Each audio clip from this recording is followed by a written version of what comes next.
No matter what it is in life that you want, you gotta go out there and get it. Just don't let it to a sleeper but a dream. Never give up on your goals. Stay focused on you. Focus your view. Succeed, cause I'm hoping you do. Keep climbing up the ladder, cause the key to success. Go hard and go home. Never settle for less. Life is stress, but we gotta deal with it, homie. Send a prayer to the man to put a shield on it. Work hard for what you get. Appreciate what you got. You can always improve. Just don't stop. Going for your dream to achieve in your life. Gotta take a chance like rolling the dice. It won't come to you, so you gotta go get it at the end. What's up, team? This is Robert Porter with the I Love San Bernardino County radio show. Missing Ipiani Lockhart and Motivational Realizations.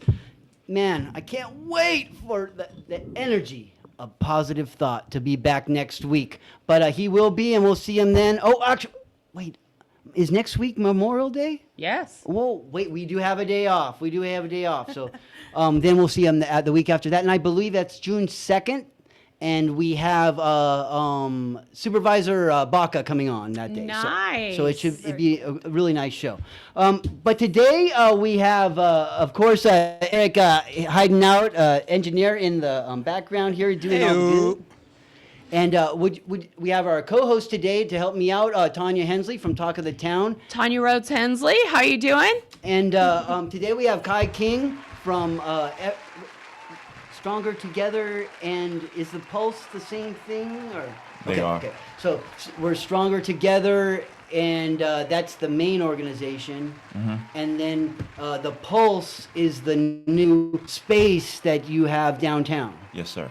Okay, and we're going to get into this. This is going to be exciting. I'm excited about that. Then we have a Guadalupe Duran. That is correct, And, Guadalupe Duran. Yeah, and you're with... Microenterprise Collaborative of Inland Southern California. We assist small businesses and entrepreneurs.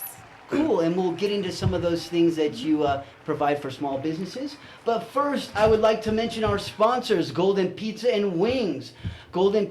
Highland or Olive and Waterman, right over there by the Waterman Discount Mall. Their new deal is $7.55 plus tax.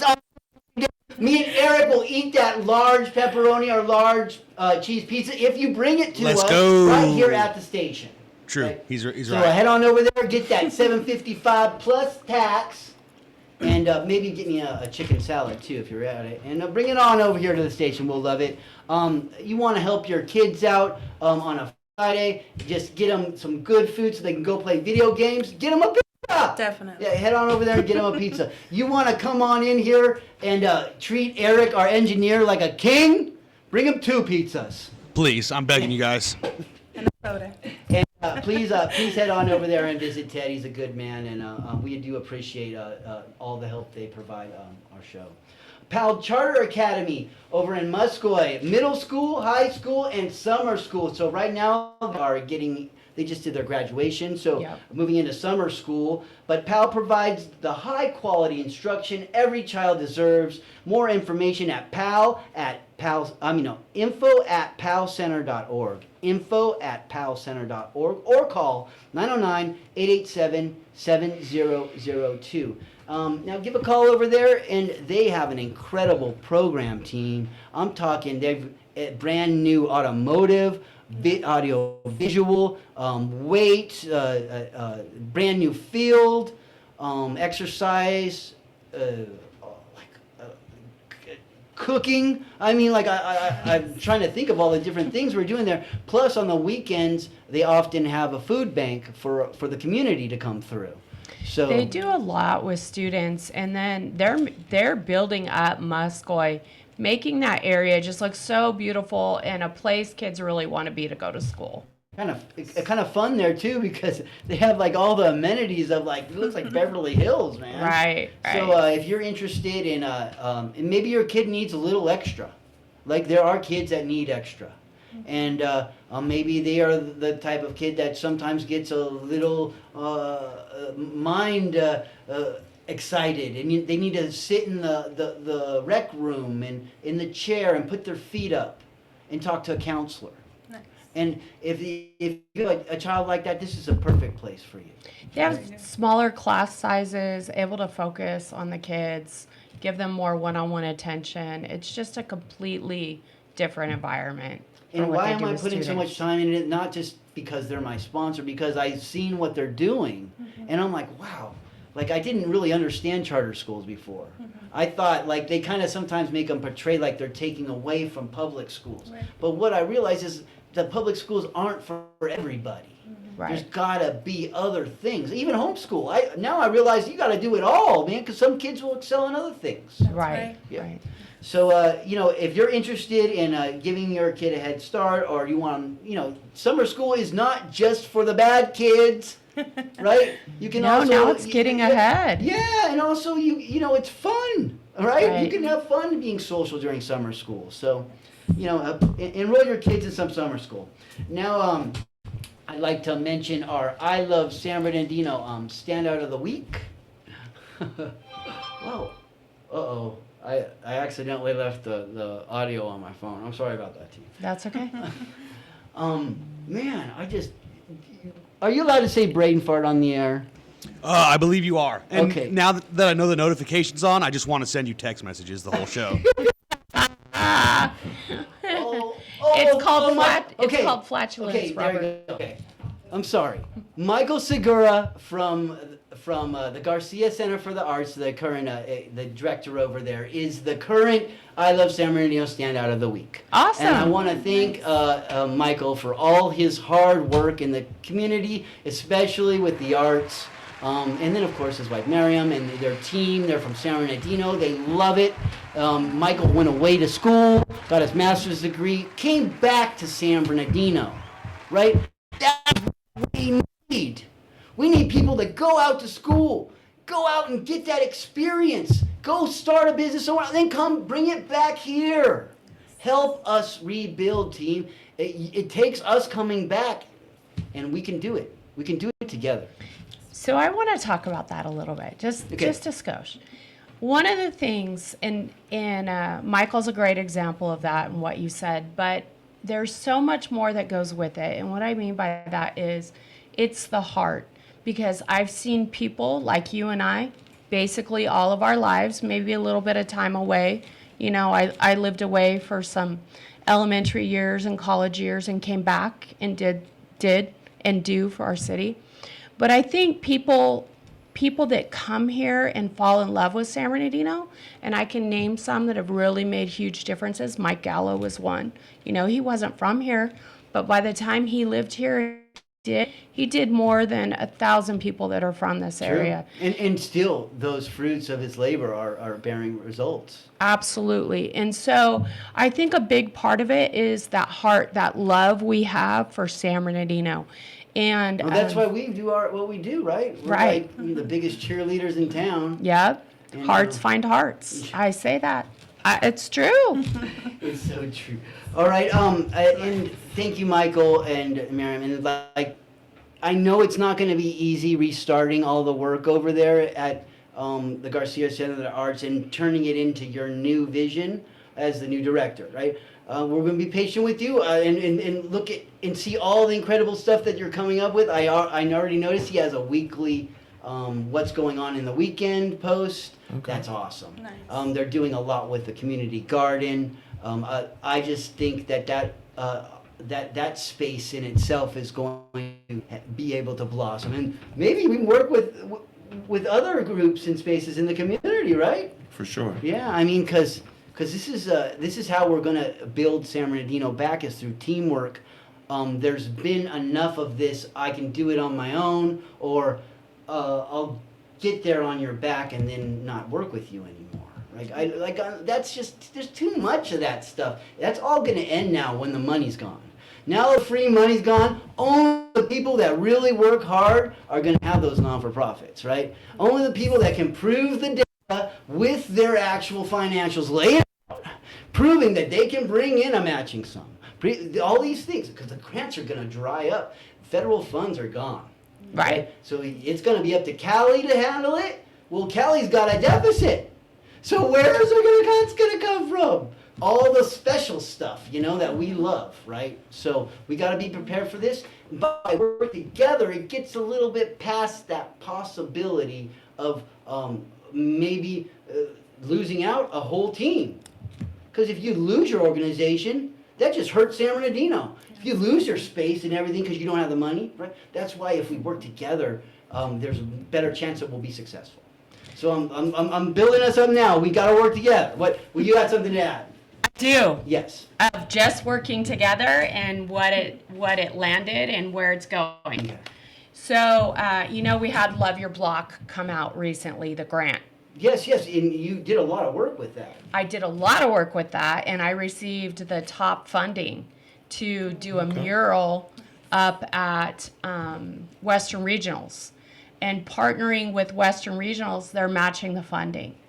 And so that'll put that back in the community. I know when we were on the Arts and Historical Preservation Commission that it was for every dollar you put in arts, it was $3 that brought back to the city. So that $10,000 going into that up there will bring back $30,000. And I really think more because look at how many people we get at Western Regionals from the 12 From states. everywhere, yeah. Everywhere. They're going to want to take selfies in front of it, photos in front of it. We're getting the kids involved. They're going to have a whole rainbow of handprints from all the kids. Like, it's going to be truly amazing. And they're unveiling it on opening night for baseball. So it's going to be amazing for that. Okay. That's Well, amazing. that sounds like Great work. Unity in the game. Yeah, it's like actually you bring all the pieces of the puzzle together and you actually get a good result, and then that produces like good memories, pictures and stuff for the future, Yeah. right? Yeah. That's the ultimate goal, is to create nostalgia for our kids. Right. And then they'll want to do nice things later on, right, if they don't have it. All right, well, that's pretty cool. And that is brought to you, thank you, Michael Segura. And I Love San Bernardino Standout of the Week is brought to you by Myokja Shabu, right across the street from, I always want to say Price Club, man. Costco. Yeah, I don't want Price Club like it's old school. Well, they were best friends. One started one, the other started the other, and then he bought him out. So go ahead. Okay. So right across the street from Costco, and it's like a foodie's dream. They give you all these select fine cuts of meat, and you dip them in the hot pot as it's boiling in front of you with all the vegetables. It's really good, team. Go out and try it, and go on a date and enjoy some shabu shabu over there at Myokja Shabu Shabu, right across the street on Hospitality Lane from Costco. And they also have some good spots over on Andresen and Redlands Boulevard. It's called Mochi Nut and BBQ Korean fried chicken. And there's some really good food. So go have breakfast and then have lunch, right? Nice. And the good people over there. Thank you, Cindy Ta, for all you've done for us. And how do I request city services? I'm going to ask you a question on this one. You ready for the pop quiz, guy? Oh, you're asking me? You ready for the pop quiz? Yeah, I could probably help you out with that. Who are you talking to? Is Chat GPT? No, I'm just kidding. is Trump getting a hold of you? Or, No. He's like, what's up? I mean, if he's talking to the president, we'll stop the show. Because Eric gets those calls every day. All right, well, how do you request city services? sbcity.org/sbaccess online. Or get the mobile app at the App Store. Go SB City. And you put information. They'll usually get there within a few days. Send you back information, let you know exactly what happened. Put the GPS coordinates in there, and it's all there. You're good. Put a little picture even if you want. Or you can give a call the old school way, 909-384-7272. And I'd say give them a call, team. The front of your area isn't going to get cleaned up by itself. So either you do it, or you have somebody else do it. Well, if it's a piece of property across the street from you, you can't do it, really, right? You have to have the owner do it. Well, give a call in. Have code enforcement come out there and fix it. If we ain't fixing up our own city, then who is going to, right? It's not bad to call code enforcement. It's bad when you let these eyesores rot, because a lot of these people aren't poor people that you're calling on. It's some rich property owner that's not taking care of their property. Right? Yep. So that's what you got to realize with us. Now, there's sometimes it's other things too, and I'm sure you guys can call on that too. Me right here for graffiti, potholes. You know you got a pothole around. I live in front of one of the biggest potholes in the whole city, and I've showed all the council members but the street in front of there has never, ever, ever, ever been paved. Ever. It's cement. It's never been paved. Because Okay. you have to have asphalt to pave it. It's cement. So that's old school right there. And So I don't know if you've been up and down Mountain View between 30th and like 30, what is that, 6, 38? I lost about 40 Parkside. pounds walking that. Okay, Yeah. the trees, they put all kinds of new stop signs up, but they only put them on one side of the road, and the trees are completely blocking them Oh, you until you can't see get 'em? within 2 or 3 feet. And I can't tell you how many people I've seen run those stop signs because you don't see them until it's too late. There's a new one on Valencia too that people Oh. keep blowing through. It's brutal, and it's all up and down the street. There's probably 4 or 5 new stop signs that people are just blowing through because of it. So, see, you guys, have you seen any of the new stop signs? Have you been through any of them? Like I was they're- on Mountain View, but I didn't really pay attention. Yeah, to they it, got some new unfortunately. roads. They're actually paving a few things too, like some side roads and stuff. So, I mean, I know this is a little. This is more of the intricate part and not the interview part of the show, but this is how we explain to the people what's going on in the community and how they can actually make a difference. Sure. Because it's not easy to make a difference in our city. It's like not. Like a lot of times you can just get in trouble making a difference. Yeah. You try to go down to the park and give away free food, how quick you're going to get a code enforcement violation like that. Yeah. And then they're not going to take it away either. You're going to have to pay that thing. And then they're probably going to charge you for have to pick up all the trash that the homeless left behind because we did it. That's how bad it is. So we have to really be on it and understand what we can do as a community and what is allowed as a community. And that a lot of the time we always asking for forgiveness, you know. Sometimes you gotta ask for permission. I don't know. All right. So today I like you to introduce yourselves and kind of what your position is and where you're from. Sure. Go ahead. My name is Guadalupe Duran. I'm a program assistant for Microenterprise of Inland Collaborative of Inland Southern California. I did grow up in San Bernardino, born and raised, so I do feel that responsibility to try and uplift the community, especially the economic development between our local community in the small business ecosystem. And you're also a mother with kids in our school system? I do. I have 4 children here in San Bernardino. My oldest son goes to Entrepreneur High School. Okay. There's only 2 of those, one in Fontana and one here in San Bernardino. Mm-hmm. And so I have a big responsibility to try and uplift this city Yeah, for you have the well-being. you have a future to look.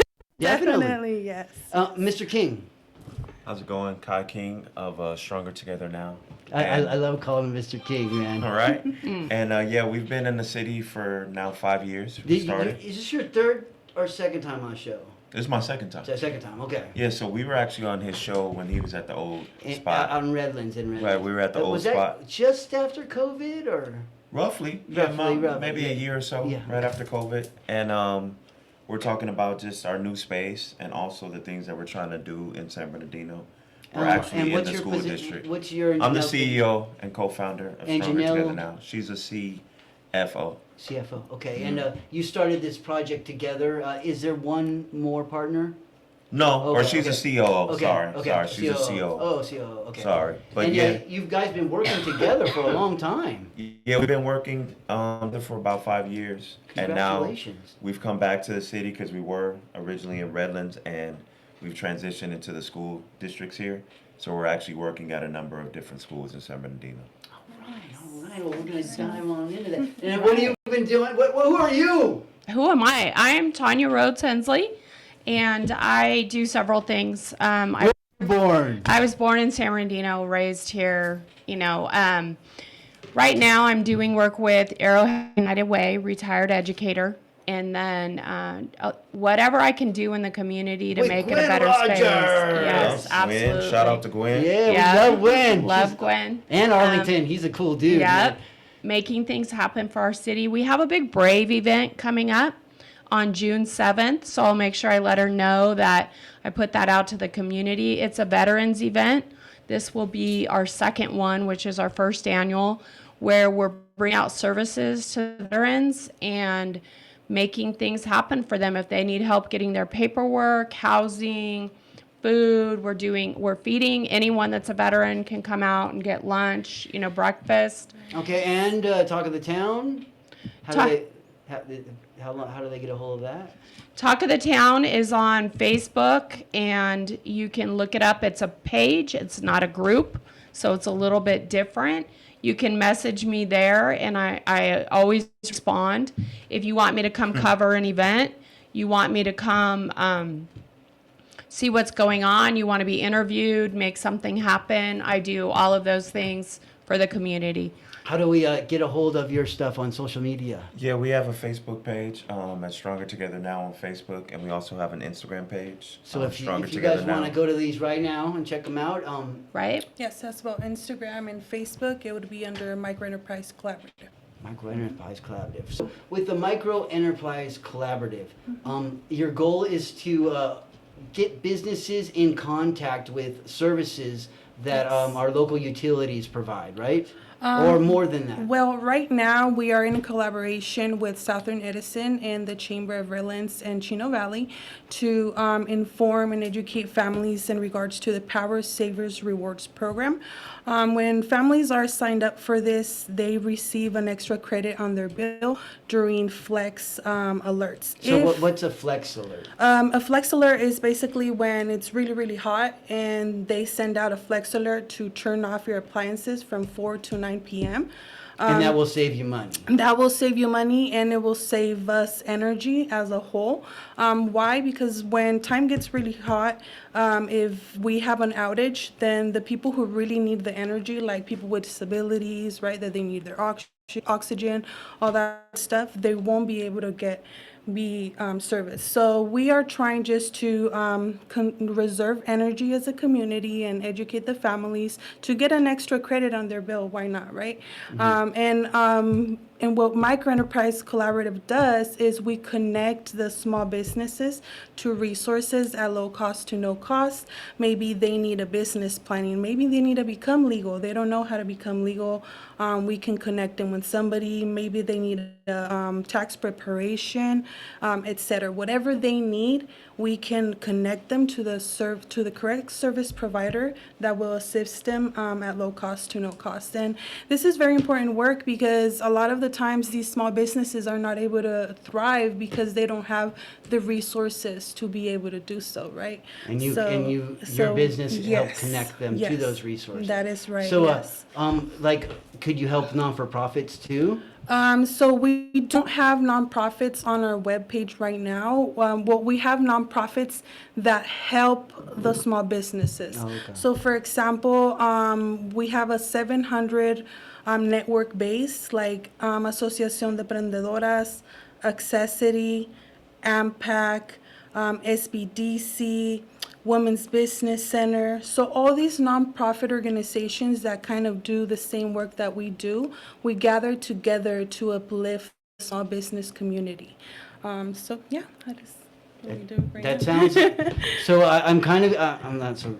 In a synopsis, if you want to get this extra credit on your bill, Yes. You can help set that up, but they can do it on their own right now. Yeah, right? so a lot of the families are already signed up automatically, but if not, you can go online and you can easily sign up or you can give them a call.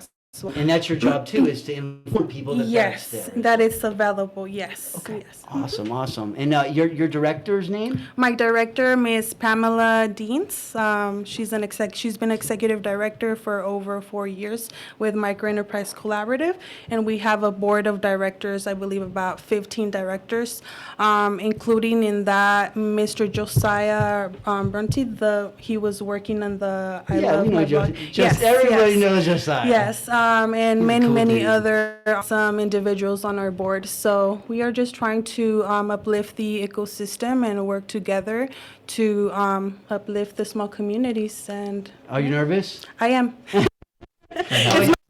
You did a great interview. Now, we're putting you on the spot now, Kai. All right. All right, now, so basically, tell us from the beginning, how did this, why did you even start Stronger Together Now? Sure. So it was obviously during the time of like Black Lives Matter and a lot of the issues that were just going on around in the community.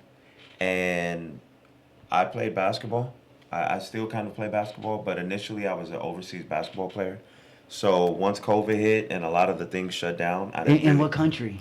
The last country that I was in was Mexico. Oh, it wasn't Russia? No, I haven't. Gone. Like, The airport in Russia. well, but we know I didn't all play about there. that. Was a crazy situation with all Right. that, right? So I was over there, and came back, and a lot of the things were closed. I couldn't go to other countries. I couldn't just get back into the trade that I was in. So me and Janelle, we would go to protests. We would go to things in the community and just really try to figure out, ways that we could really help out, ways that we could support.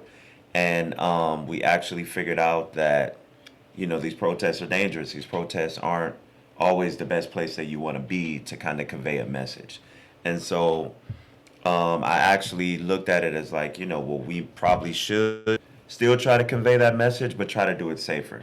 So she was like, well, why don't we make a nonprofit? So I was like, okay, well, that sounds like a good idea. I didn't really know the ins and outs of the nonprofit space, but it just seemed more sensible, to try to do that type of work and not really endanger, people that you're with. I've seen people get shot at protests. I've seen people get arrested at protests and things of that nature. So yeah, from there, we would just do simple events in the community. We did cookouts. We did giveaways. Now, we did no, stuff I like do that. watch them. I know I am a slacker. I cannot go to every event. I just can't. But I But I do disagree. see and You're not- appreciate all their work. I mean, Right. you guys kick butt. And now that you're in San Bernardino, and I'm not saying it was the only reason was because it was in Redlands, but now that you are in San Bernardino, You and me agree. We Yeah. can agree. That's cool.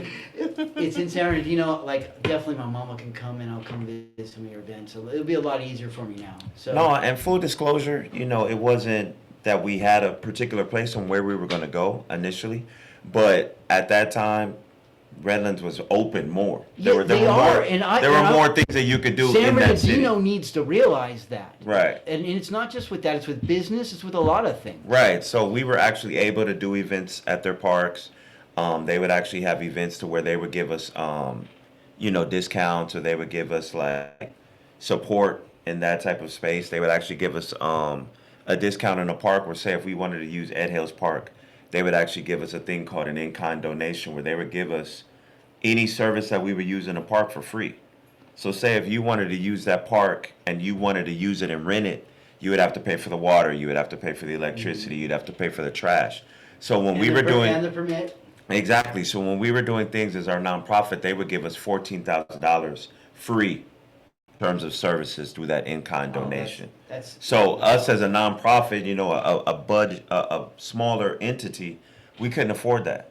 So that was what, was really beneficial for us. So you're saying that there needs to be something. I do know that San Bernardino does waive the permit fees for some Sure. things, right? Depending. Yeah, it just depends. And I mean that, that's what I've seen. But it should be for the kernels that are just starting to sprout and grow, right? For sure. Like I've seen, at least in our brief time here, that there is pushback, excuse me, and that things aren't as seamless. And I understand that San Bernardino is a way bigger city.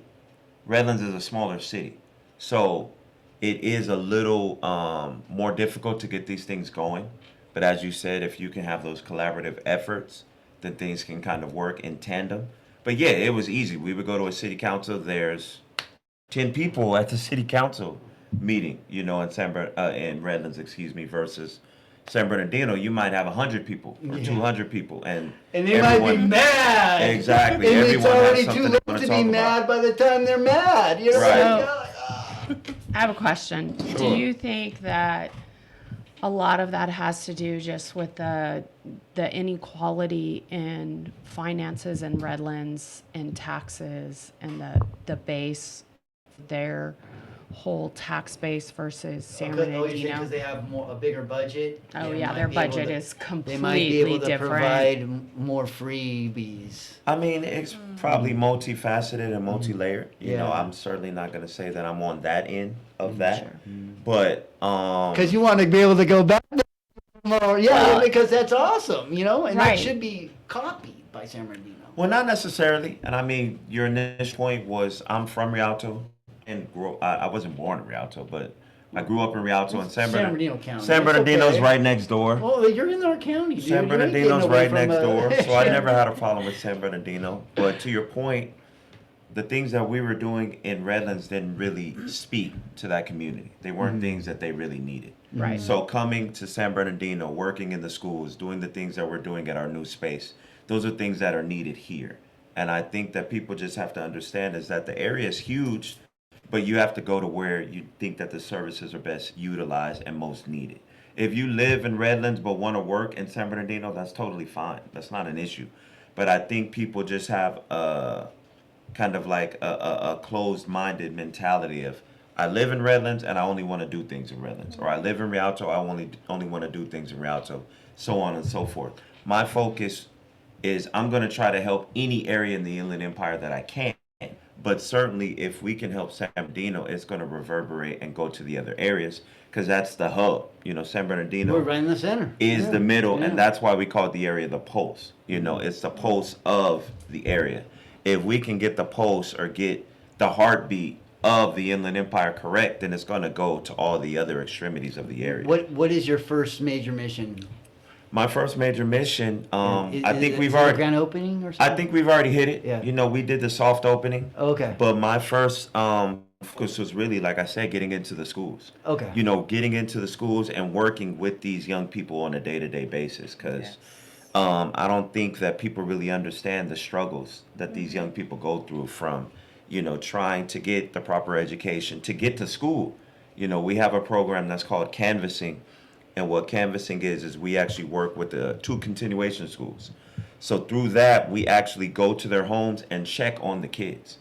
Because if you're a continuation school, especially, you know, they receive money from kids coming to school. Like we're not gonna mince it and make it something that is not. Kids need to go to schools so schools get paid.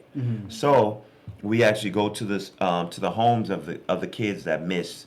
We've had kids where they'll miss 100 days of school because it's a continuation school.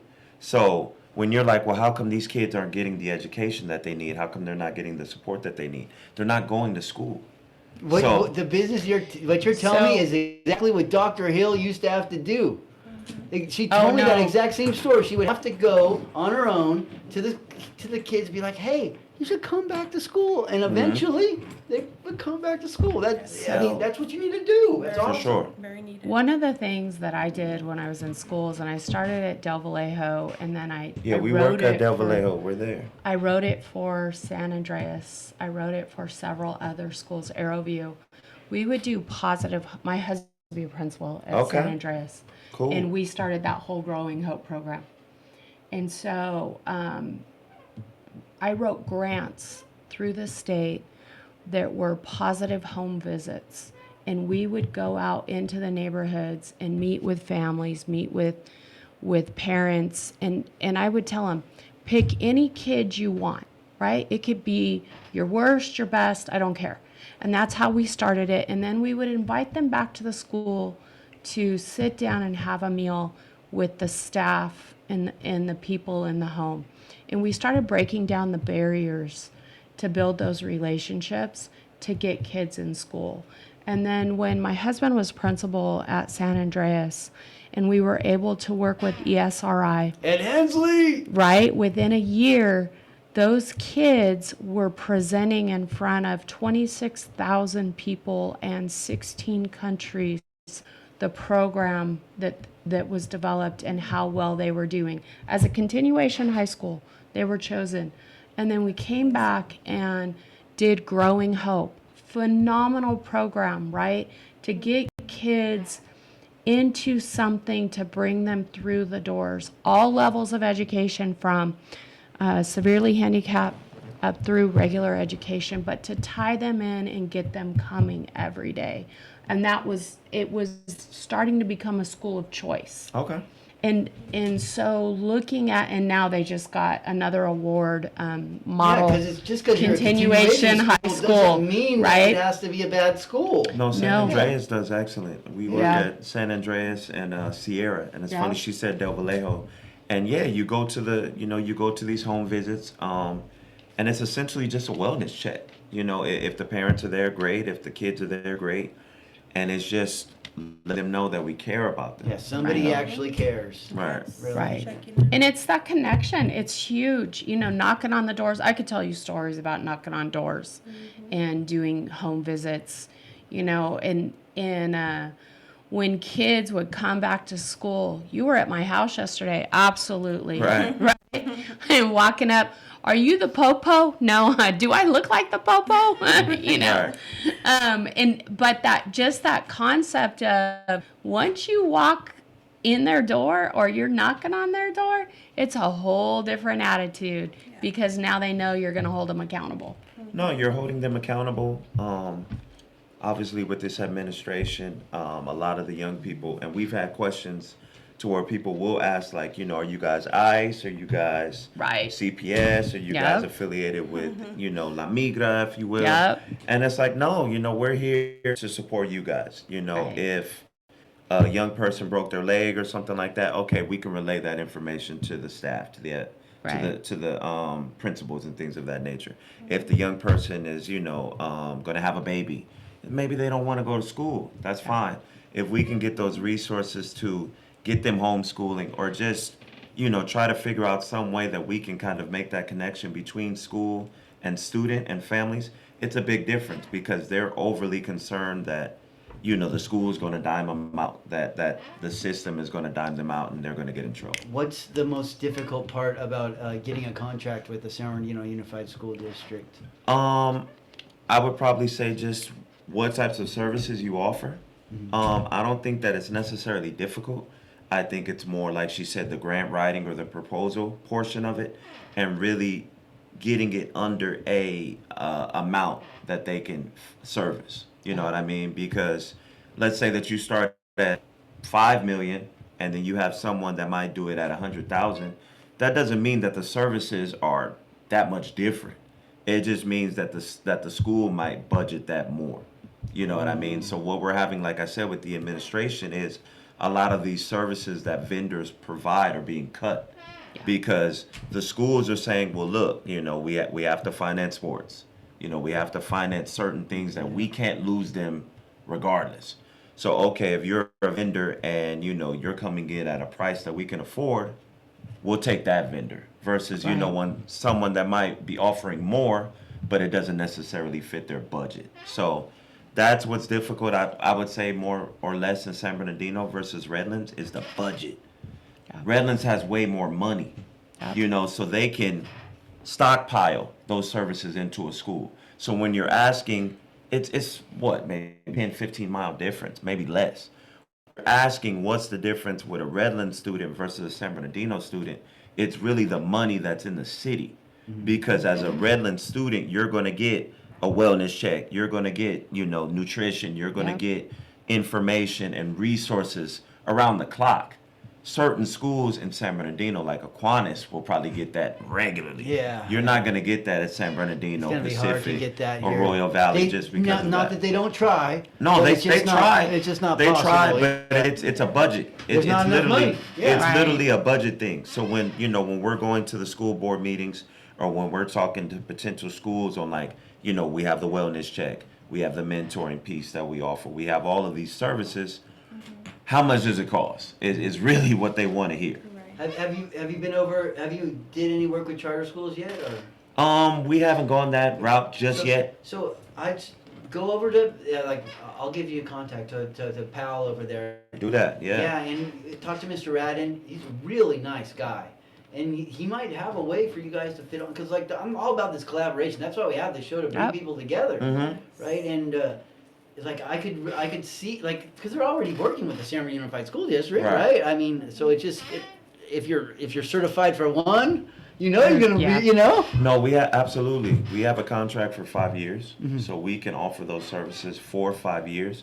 It's just like you said, it's a matter of the connection. It's a matter of talking to those people and, if you will, giving a pitch. Do you know Mauricio? Or I do know Mauricio. he's good. He's a cool guy. San Bernardino, but he's a dang cardinal. Well, it's interesting that you say that, right? I'm going to tell you the bottom line. When I used to be in charge of after-school programs, attendance was everything. 100%. And I would do how many students we had, how many students I scheduled into a class, how many students showed up on a regular basis. And by the end of the year, we were making $100,000 in our program to go back into what the school needed. That was at Double A Ho. Oh yeah. And so when you start looking at it, and my after school program was intensive reading and intensive math. Okay. So, you know, kids are beating their head against the wall for how many hours a day, and then turning around and coming to beat their head for 3 more hours at the end of the day. The difference was, this is where I go back to what we did with Growing Hope in San Andreas. The difference was we made it fun. Tied it into PE and, you know, building your physical stamina and your endurance and what that does for you in learning and mentally. And this is back in, just so you know, like early 2000 to 2010-ish. And Okay. I say that because we're not where we weren't then where we are now with mental health. May is Mental Health Month, by the way. Yes, it is. With mental health, you know, the importance of our physical health was being looked at but not understood in the same way. So I say that because any way that you can figure out how to make it fun for those kids, Oh yeah. and then bring them back into it, it's gonna just support what you do. No, I think that's an excellent point. I think it's important working in tandem with the students, with the staff, the principals, and just understanding your students, you know, understanding the student population. And so sometimes when we're going out and we're talking to students or we're talking to staff, principals, and things of that nature, they know their students. Yep, So they'll tell absolutely. us, hey, you know, this lunch program is going to work good, you know, or this isn't going to work this way, or that's going to work that way. And so, like I said, full disclosure, we've had principals that saw what we had and didn't really like it, and they suggested another thing. You have to be flexible. Yeah. Like I think, like I said, people think that what they're doing is so cutting edge, and they think that it's so, you know, advanced. No, like one of the ladies was like, "Look, if you do a lunch program, we'll take it." And so we made a lunch program, and so it took off because, you know, kudos to the principal at Del Vallejo, Miss Maynard. She was like, "This is going to work for our kids. I know my kids. I know what's going to be best for them and be beneficial." And Yeah. when you have people that are leading, you know, and kind of driving the ship, that can be Those are instrumental. great partners. Yeah. Well, and I love that you say that because I know Miss Maynard well. I worked with her for years and years and years. And she does an excellent job of knowing the kids, knowing what drives them, understanding them, understanding that community, because of course it's not just the kids. And so it's so important, you know, for those things. And just looking at how to make those things happen for those kids so that they benefit from it. What are your favorite things that you hear from your kids when they go to school? What do you like to hear them talk about? They like games, you know. They love games. Yeah. They like the freebies, the little resource fairs they have. So sometimes they come home and like as soon as they get in the car, they talk about that. Yes. What's they're- another thing that when they get in the car, what else do they talk about? Let's see. They talk about too many things. Like what usually excites them? Sports. Sports. Yes. Yeah. Sports. When they see you, like it's like he's got like look at these cut right. Got some big arms too, but they like field trips. You know, Yeah. field trips is huge. Oh yes, Field trips is like one of the bigger things. And that's so field trips is why I created Paleo Days and going to the schools because they couldn't afford the dang transportation. But That's they're what I'm so- saying. The they're so fun. funding, Yeah. like funding for field trips is cut. Yeah. It's not focused on as much. So They're not going to so museums how we and stuff did it like at that. Riley, how we did it is they found businesses that would support us within walking distance of the school. Okay. One of them happened to be the 7-Up company down from Riley. Oh, yeah. So we would go to the 7-Up company, get a tour of the thing, and they give us a free 7-Up in their, Sure. But if I remember that to this day, and it was all based off of good attendance. Okay. 100% Yeah. attendance for the month. So if you did 100% attendance for the month, and it went for 6 months, you got to go on the field trip and walk with all the kids to the 7-Up company. They're trying to tie a lot more back into attendance, like, doing incentives, giving them whatever they're called, Jaguar paws or dragon scales, like where they get the PBIS money for doing good grades, behaving well, any of that stuff. So maybe even a field trip. Like, where would you take them? Like, what would be a good field trip present? Kind of like, not present, but you earned it, right? Well, and you'd be surprised because our kids have so many food insecurities. Like with Arrowhead United Way, a lot of times I've had schools call me up and say, hey, we need some incentives. So if we have candy or, food that has like jerky sticks, things like that, I'll take them over there. And the kids love that stuff. Kids love chips.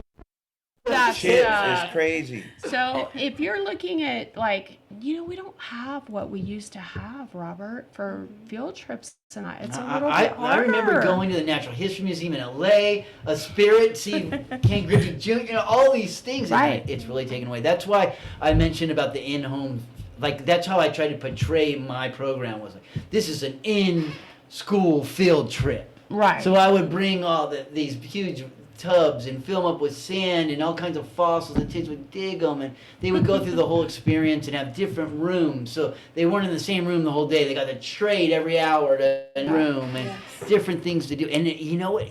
I was a hit, and then COVID stole it. So exciting. COVID came in and said, Stole your thing. No, and it's interesting. Maybe she can tie into it, but it's huge to like have those corporations. You know what I mean? When you're asking. Because the kids, they go to Golden Pizza all the time. It's right around the corner from Sierra. But we need these bigger companies to come in and say, you know what? Amazon. SoCal Ed and Amazon, Stater Brothers. If you like them or not, if they're DEI or not, that's another story. But they need to do their part. You're putting all these warehouses in the community. You're putting all these things near our schools. You're putting all these things near where we live. It's messing up the air. Yeah, Amazon should be state sale. Absolutely. City sales tax, but they pay state. Our carbon Yeah, footprint is bullshit. horrible in terms of the Inland Empire. need We small have the worst businesses. air quality in the area. Is that something that those businesses are interested in, or that they can get interested in? Because Absolutely. we need that. There is a whole industry of energy conservation, green. It's called green business. So just going green, with a lot of different stuff. Solar. So if they offered a program that was based off going green, it might be a way into some businesses. See, that would be amazing for whomever develops downtown, to do lead development, right? That the green development. And I've had that conversation many, many times. But also looking at how do we do those things within our community, right? How do we bring that programming here so that our kids can start to understand? I know this week I helped Cajon set up a trades day. So instead of bringing in colleges, right, and they did that at the beginning of the year, they're bringing in different trade programs and workforce development and different programs to be there and look at things like kids that want to go work for LIUNA or want to go work for iron workers or That is right. Want a summer job through workforce development. It's amazing stuff. It's just like going back to what Robert said, regular college might not be a good fit for all these kids growing up. They might want to go into a trade, maybe automotive, welding, electrical. Be a mechanic, make Right. some good money, man. So I did see that at the last resource. I took my daughter and my little son. There was a lot of different opportunities, options for the children. So, and also me being a mother to a young son that wants to be an entrepreneur and a business owner in HVAC. Heating and air conditioning. good money so there, just too. trying to introduce him to many skills as possible, and yeah. That's awesome. So if we want, so you have another grand opening, the main grand opening. We've got the for big, the coup de grace, if you will. It's going to be Sunday. at the Post, and we didn't get to talk about the Post, but I'll briefly talk about the Post. Okay. The Post is a new space. It's 2,400 square feet. It's right off 4th Street, and I want to say maybe. It's right across the street from the movie theater. Okay. So it's right there. And it's just an opening to let the community know that we're there. It's a collaborative space. So if you ever needed a room to use, you needed a open space to use, if you want to do events, if you want to do symposiums, anything to where most of the time, lots of people can't find a space. They can't find a space that's affordable. They can't find a space that speaks to them. So that's what we're trying to do. We're going to do similar events like we did in Redlands, but bringing it to San Bernardino, but more under the guise of like resources, getting people haircuts, getting people things for job fairs, getting people opportunities to be in mobile showers or stuff like that, bringing what San Bernardino needs. What Redlands needed isn't necessarily the same. So it's, again, understanding your area and understanding the people in the space. Our kids need shoes. We can talk to Sheiks. We'll talk to Sheiks. Maybe Sheiks can get us some shoes. Yeah, Maybe we can get some shoes. Wouldn't that be cool if Vans, Skechers or something like that. Like put shoes on all the kids in San Bernardino? 100%. But like I said, it starts with us. It starts with us in these rooms and us having those conversations saying, I want to need say that. thank you. I've watched you guys progress. You went from nothing all the way to a spot and a space in San Bernardino. I appreciate that. Sorry. And good job, you and Janelle. Thank you. Amazing. Amazing. Lupe, it sounds like a very interesting program, and keep it up. Please check us out. Check out our website, Microenterprise Collaborative. And we'll post that information up on I Love San Bernardino. Send me a copy of that, and we'll post it up there. And your stuff too. We'll put it out as well. And Tanya with Talk of the Town, thank you for all you do. We appreciate you. Yes. And this is Robert Porter. When Tanya wrote gently with Talk of the Town with San Bernardino, and we are Eric.